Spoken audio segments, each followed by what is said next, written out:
MLA Local Area Development Fund. It is an important financial component to create local need-based infrastructure and public utility assets. But why are we talking about this today? Recently, VPP President Ardent Basaiawmoit asked for an independent probe into the utilization of funds for MLA schemes in all the 60 constituencies. His demand was in retaliation for Chief Minister Conrad Sangma's remark at an event to welcome Lambur Malangnyang, the former MLA of the Nongkrem constituency. Sangma's comment was an allusion to the Nongkrem MLA, that is Basaiawmoit. Now that the demand and the counter-demand for fixing accountability for utilization of fund under the MLA schemes have been raised, measures must be taken to do so. But who will do that? The MLA Local Area Development Fund or MLA LAD fund is similar to MP LAD fund.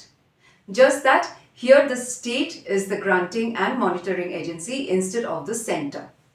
The fund under the MLA schemes in Meghalaya is 2.5 crore and the amount is the upper cap. The fund can be used for development of infrastructure in urban areas or rural areas.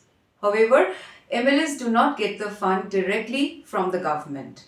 They can only suggest schemes in their constituencies and the government transfers the required funds directly to the local authorities. There are set guidelines for recommending the schemes and these vary from state to state. There is another financial component in Meghalaya which is called the discretionary grant. According to the Meghalaya state government's guidelines for the grant, the amount can vary from year to year depending on the availability of fund. It also depends on the submission of utilization certificates by MLAs for the previous schemes. Currently, the grant amount is 10 lakh per MLA.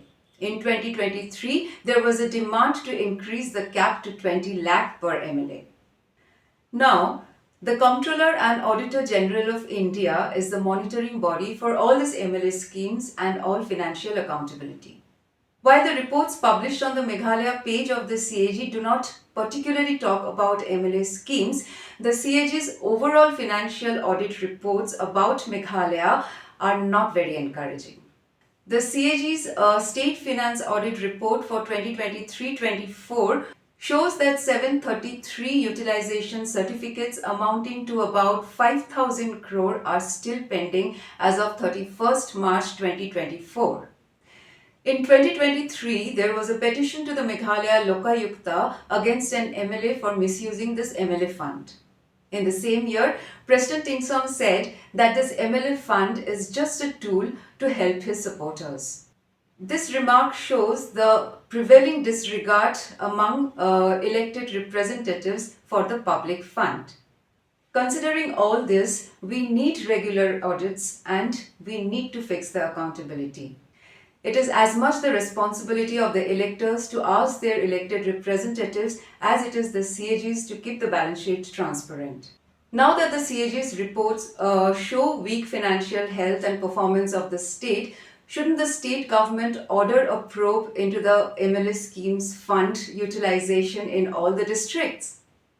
This is something that the electors must keep in mind before they choose their representatives in the next election.